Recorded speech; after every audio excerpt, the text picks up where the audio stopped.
welcome everyone.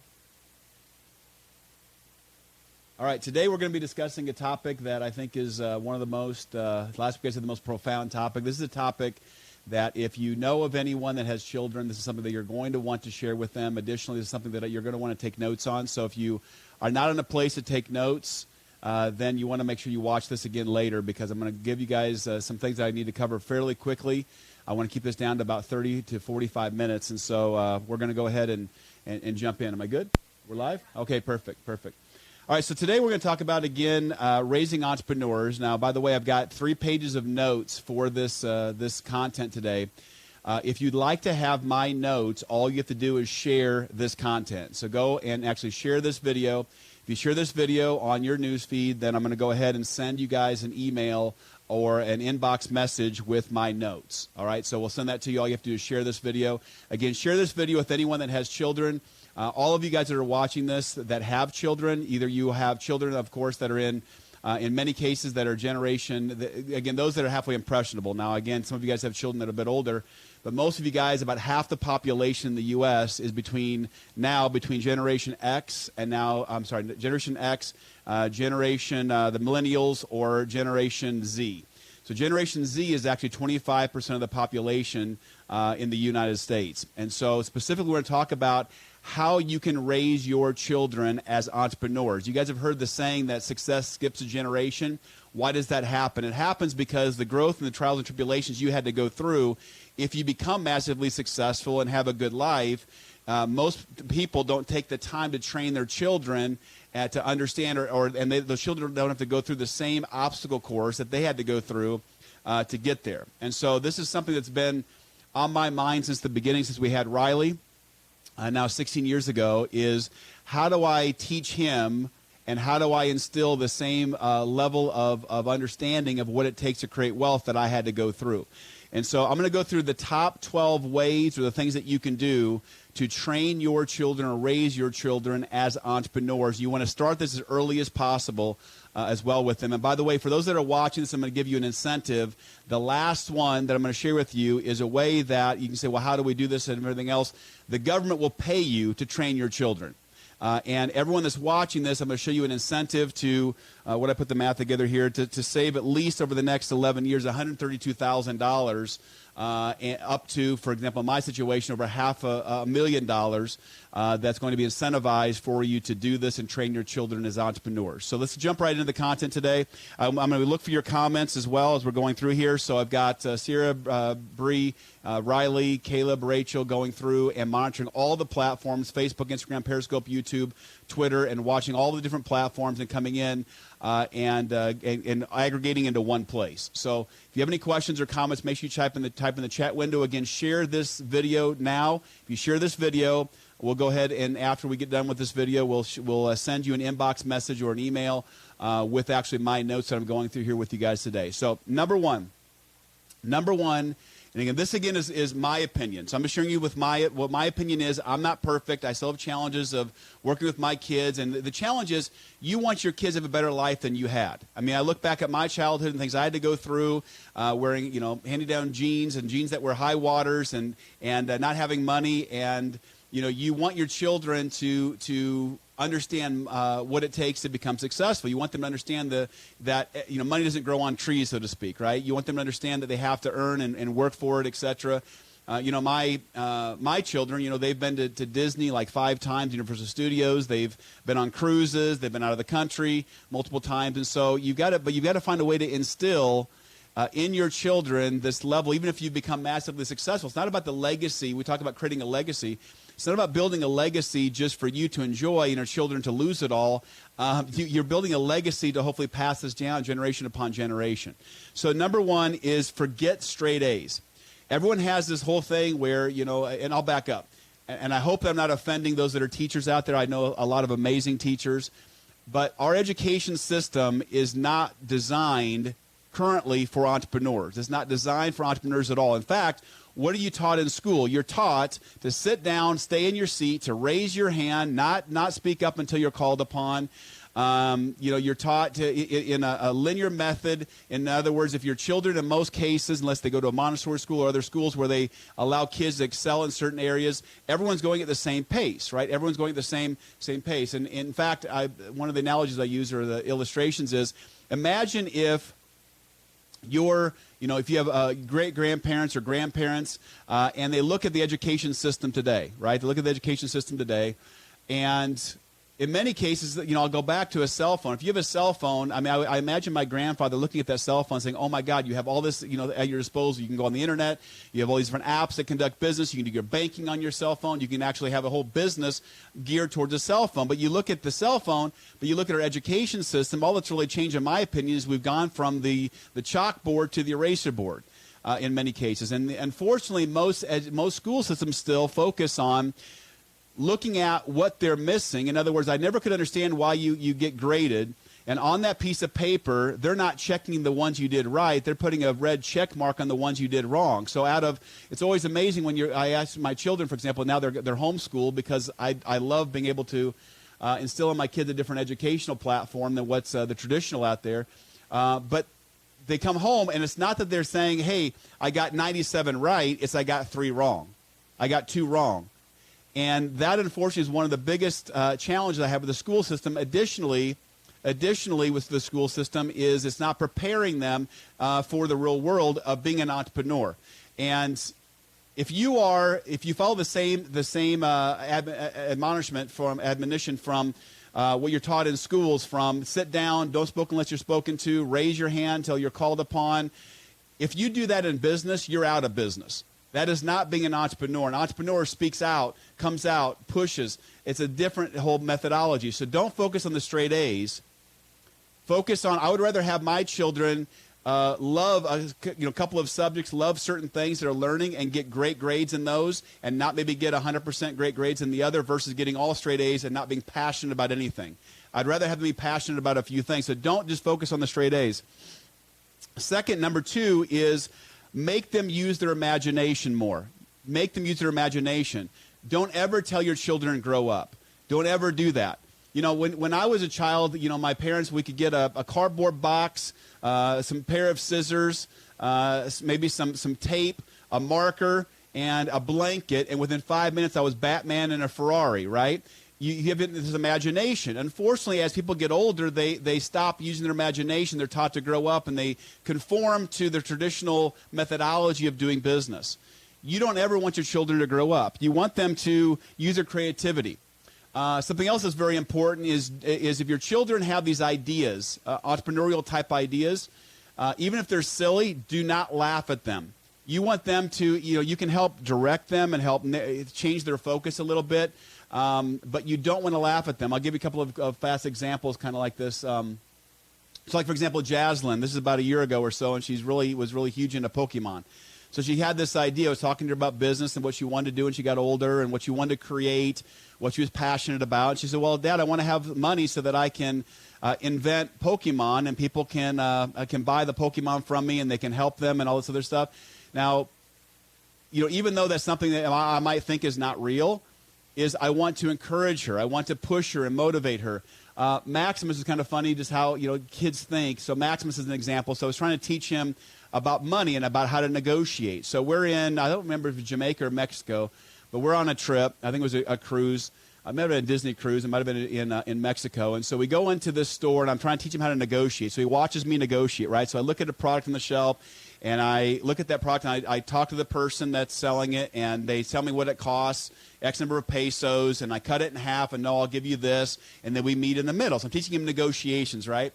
So Maximus comes up. Sorry, Max, if you're watching this. So Maximus goes up, and I want to see him negotiate. So he finds something he wants to buy on the shelf and shows him, takes that product and shows this lady, and he goes, how much? So she tells him how much the product is. She says, $10. He goes, no, 12. So he goes the wrong way, and I kind of, smirk, and I'm like, Maximus, you want to go down. So whatever she tells you, you want to actually go down. He goes, no, Dad, we have a lot more money than they have, and so I think we should give them more money. So, kids, they think in a different way. They're honest. They're genuine. you don't want to stifle their creativity. You don't want to stop them from dreaming and having goals. You can help direct them a little bit, but they're going to have all these different ideas. Like, when we're walking and we see a beggar or a homeless person, right, on the street, is you want them to think of ways that they can benefit them, right? My kids are like, well, just give them your money, Dad. You have plenty of money, right? But don't stifle their creativity in many different areas, because they're going to come up with ideas, businesses, things they want to do. You can't stifle their creativity. Don't laugh at them. You want them to use their imagination. Number 3, let them get bored. Let them get bored. When I was a kid, we didn't have, obviously, the internet. We didn't have cell phones and different devices and video games and computers and all those things. And we had to use our imagination, right? We would get bored at times, but we'd find something to do. So you want to allow your kids to get bored. You want to allow them to get bored. And in fact, I read an article in a magazine about 4 or 5 months ago from Inc. magazine about children when they come to you and say, I'm bored, Mom, I'm bored, Dad. That's actually a very good place for them to be, because it forces them to use their imagination. It forces them to be creative and to learn how to play and to go out and create something and do something. You've got to because of that, you've got to limit your kids on the amount of game time they have.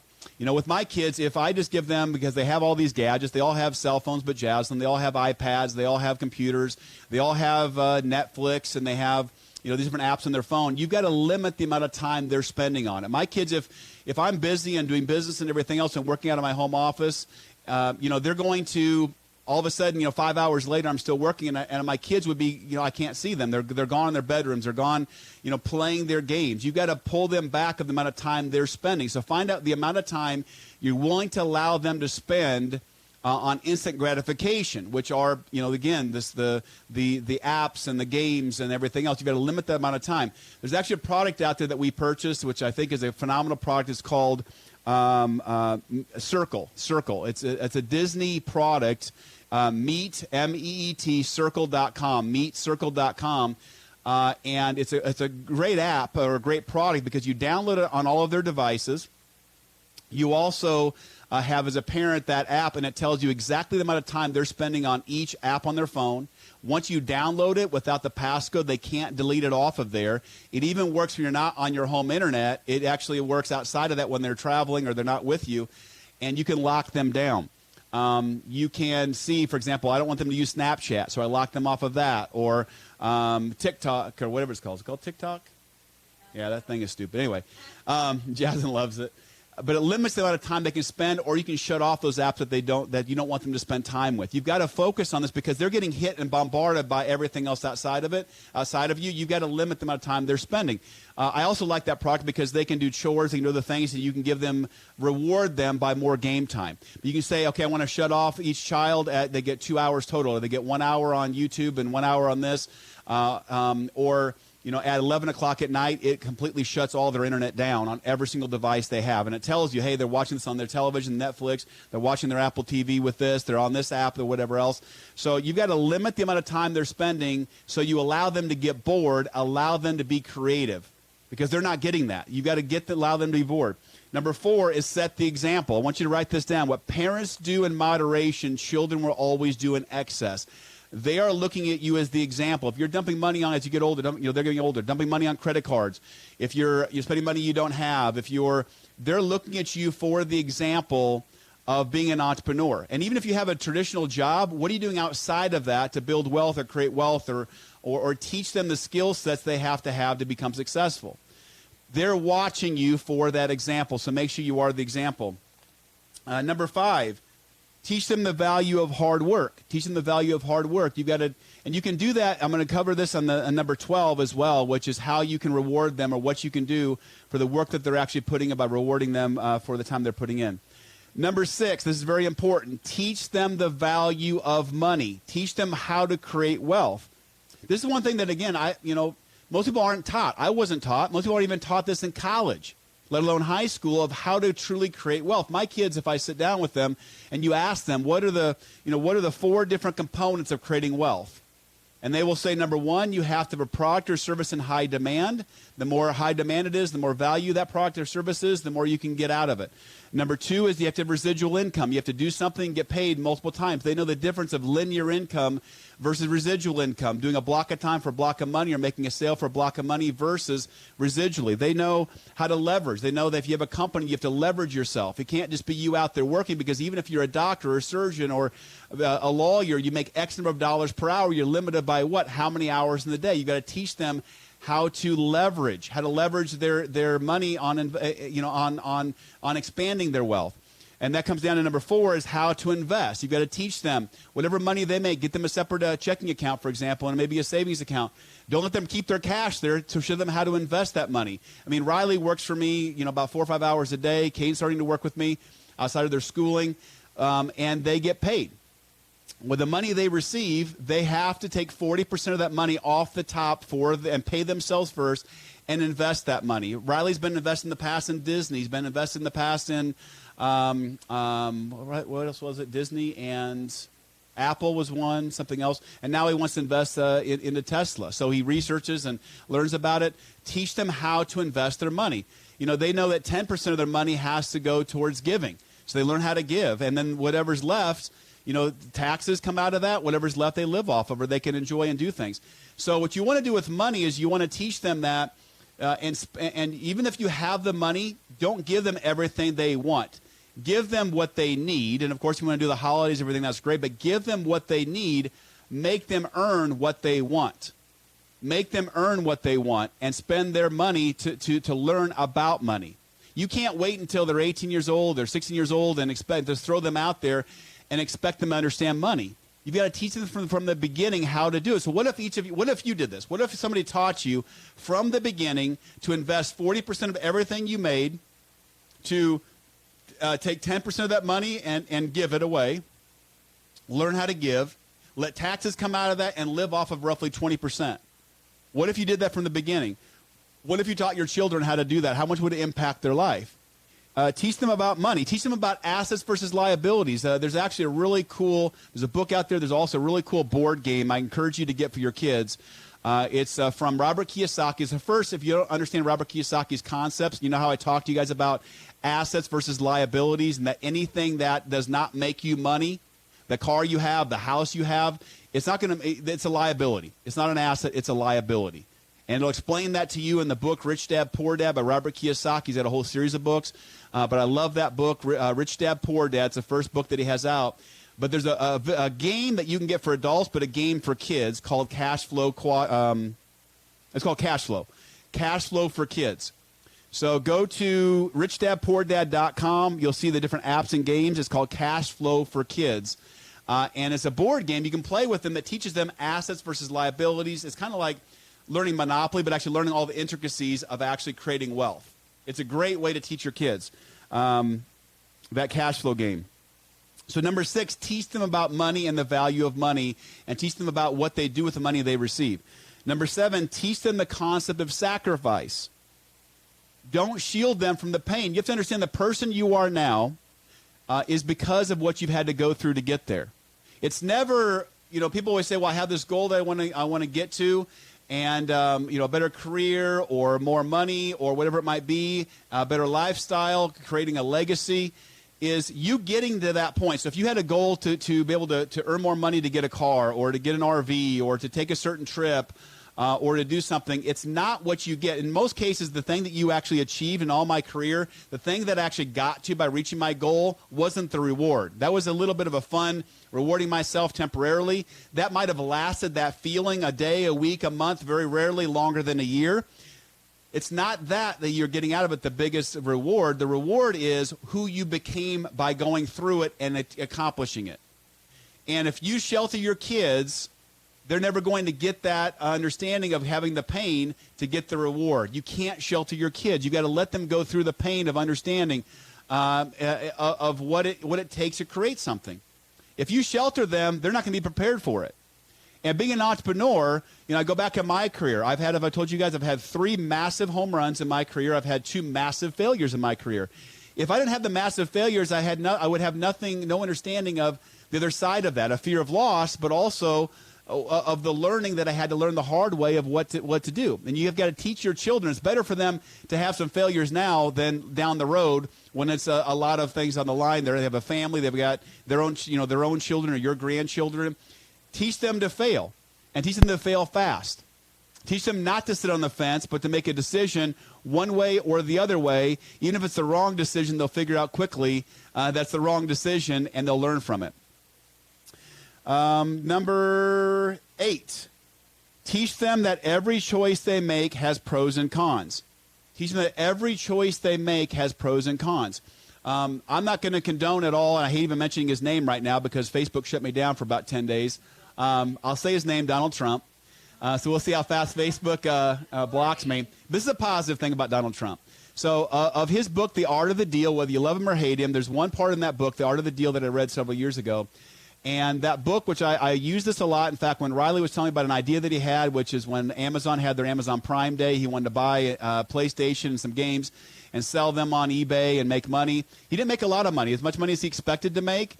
But I asked him, I said, what is the worst case scenario? So in The Art of the Deal, what Donald Trump says in that book, or whoever wrote the book,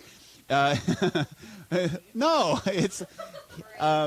So in the Art of the Deal, what he says is look in any decision you make, what is the worst case scenario? What is the worst thing that can happen? And if you can live with that worst case scenario, then move forward. If you can't live with that worst case scenario, then don't do it. So you've got to teach your children to look at everything, realize there are pros and cons. There's things that could happen, positive or negative. There's risk associated with everything you do, but teach them how to take risks. Tell them they've got to take risks. So you have to realize something. Life is risky. Here's how risky. People are so risk adverse, they don't want to take risks. You want your kids to fail over and over again to learn the success and learn their own stride. You know, life is risky. Everything you do is risky. You know, I mean, let's talk about how risky life is. You don't get out of here alive. Nobody's going to get out of here alive. Every single one of you is not going to get out of this life alive. So everything is risky. Teach them how to take chances and take risks, and look at the worst case scenario. Can you live with that decision? Number 9, teach your children about social media. Don't let social media use them. Teach them how to use social media. Teach them that right now. Imagine if you had the ability with your kids to gobble up as much real estate as possible for pennies on the dollar. Would you not work with your kids and the money they make and teach them how to buy as much real estate as possible? Right now, I will tell you, the biggest real estate out there is social media. Teach them how to use social media and help your kids build a brand. Candy is going to be coming to our event. She's done a phenomenal job with her kids. Teach your kids how to create a social media account that makes them money long term, how to create this brand. And I'm telling you, they're going to do it anyway. They're going to create a social media awareness out there. This is the way it is. Teach them how to become an influencer. Teach them how to gobble up real estate, how to create followers, how to create something that resonates with people, and how to actually do something positive with their social media versus negative. Teach them. I mean, all this stuff I'm telling you right now of how to teach your kids to be entrepreneurs, this is almost as important, in my opinion, as the sex conversation. If you don't have this conversation with them of understanding how to become an entrepreneur, they're going to hit it straight in the face as they become adults. I know lots of people who are very intelligent, but they haven't gotten this piece down or didn't get this piece down. They go to college and they get out of college and get straight A's and everything, and they fall flat in their face because they haven't learned how to become an entrepreneur. Number 10, I already talked about a bit, is teaching that it's okay to fail. Teach them that it's okay to fail. It's not about the perfect score. It's not about every single decision they make or every entrepreneurial idea they have that they've got to be successful with it. Teach them that it's okay to fail. Talk about stories of you failing and you working your way through it. They've got to see these things. Number 11 is praise carefully. Praise carefully. Don't praise them when it's not necessary or they don't deserve that praise. Find the ability to praise them for things they actually do that's good. Most parents praise their kids for everything, even when they fail. I'm a firm disbeliever in participation awards.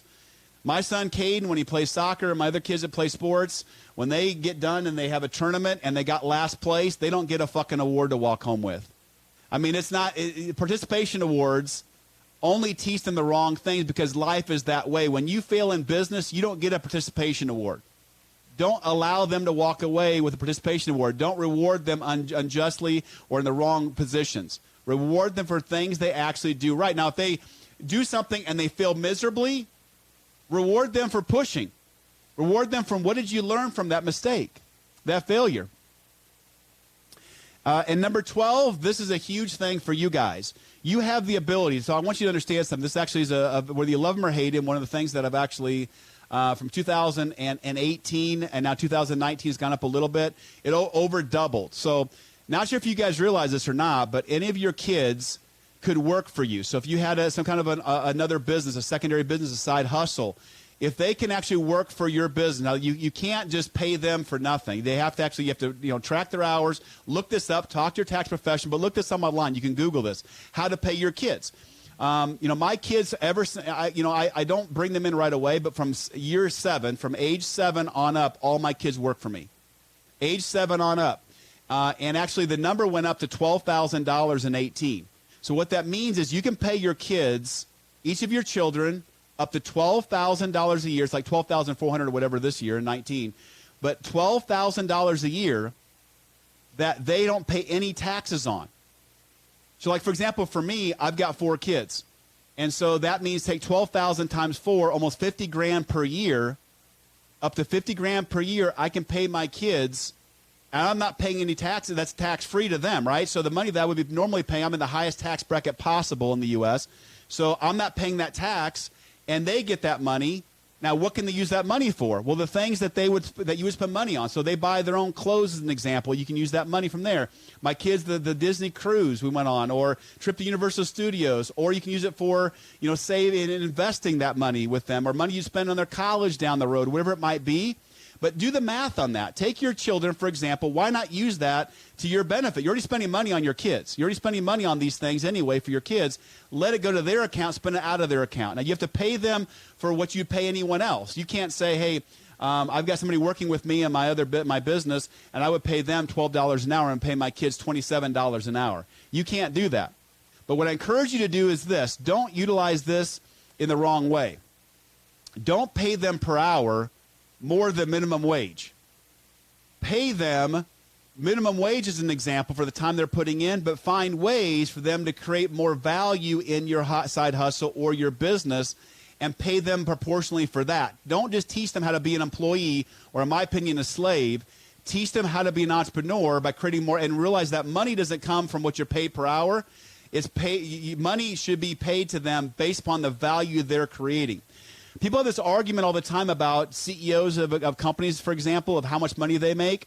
You can think it's unjust for a CEO, for example, to make $200 million or $100 million or $38 million. But if they took their company from $240 million to $1 billion, it's proportionate to the value they're creating. Money is always based upon the value that you're creating. So teach your kids, if you're doing this, teach your kids how to not just get paid by the hour for the work they're doing. That is the wrong way to teach them.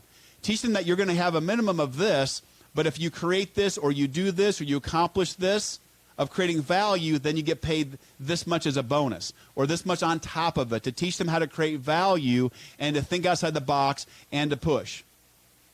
All right, questions or comments? I'm looking for all these things. Karen Moeller. What website did they invest on? Is there an app they use for that? It just depends. I mean, Karen, so if you look at, for example, TD Ameritrade is one of the largest ones out there. There's all kinds of other ones as well. But you've got to teach them about investing. Don't just teach them, hey, you like this company, here's what you want to invest into. You want them to learn about investing the way that you know to invest. For example, I'm a firm believer in investing in assets that make you money. So, for example, I would teach them how to keep stacking cash until they have enough money to invest. For example, in what am I looking at? America's Best 401k as an example, or and an IRA, or invest in, as an example. What am I thinking of? Caleb knows what I'm talking about. I'll think about it here. But there's all kinds of, whatever you would invest your money in, teach them about this. Not just about liking a name of a company like Tesla, not just liking the name of a company like Apple. Look at and teach them how to invest and how to look at that. It's funny because when Riley's invested, for example, in Disney or whatever else, he watches that then, right? He has a vested interest in it. I teach them about, for example, when you always want to buy low and sell high. So, for example, is when the recession hits, everyone else pulls their money out. You want to dump your money into the stocks at that point because you're able to buy them all at a discount. You want to invest your money, for example, in assets right now like fractional shares of apartment complexes or whatever else. Teach them about the same things that you invest your money into. Don't just let them and think it's cute because they're investing in a stock. Teach them, like, if you're putting your money, Karen, into certain things, teach them why you put your money there and why they should put their money there. Okay? If they have an idea, an entrepreneurial idea, help them to utilize some of that money and invest in that idea to build a side hustle or a side business. You've got to teach them these things. If you don't, it doesn't matter if you've gone from obscurity in your life to something amazing.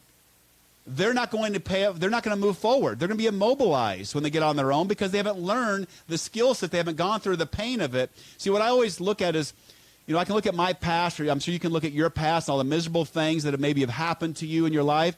All of those things are gifts. As Tony Robbins says, he said, if you're going to blame, you got to blame your parents or blame your situations and all the bad things that have happened. Also blame them for the great things that have happened.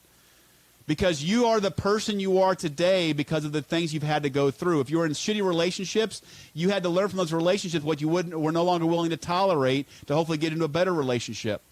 If it's about the growing up in poverty, then you've got to look at and say, I was motivated because I vowed to myself I would never stay here, never be here again. You've got to teach your kids these things. Any other questions or comments from anybody? Damn, I'm doing good. I want to keep these down to 30 minutes. I'm right on the money. It's not easy for me to go through and to stay on target this much. As you guys know, I like to deviate, which is why I've got notes here. And again, I'm going to give you guys, anyone that's shared this video, I'm going to give you a copy of my notes. But do you realize, for me, for example, let's just do the math on this whole thing about taxes. So my kids, for example, from age 7, if you start at age 7 and you go until they're 18, those 11 years, for me, for example, with 4 kids, that's $528,000 if I max that out. $528,000 that my children have received without me paying taxes on it, right? I have to pay tax. I'm writing that off and paying them, and they don't pay any taxes on it. These are incentives that you can use. The wealthy have used it for years. My father's one of the really positive things he taught me when I was a kid is as he farmed, is he had his kids work and he paid us money. That went into our savings accounts. And we could use that money, and they could use that money towards purchasing things that they would buy anyway. So think about it intelligently. Talk to your tax professional. Do a Google search. Don't take my word for it. But you have the ability for each of your children to pay them up to $12,000 a year that you're paying, between whatever tax bracket you're in, 25 to 45%. You're able to pay them money and utilize and teach them to be an entrepreneur and leveraging that money. All right, hope you guys got the message. Appreciate your time. And we'll talk to you guys next Monday. Talk to everybody. Bye-bye.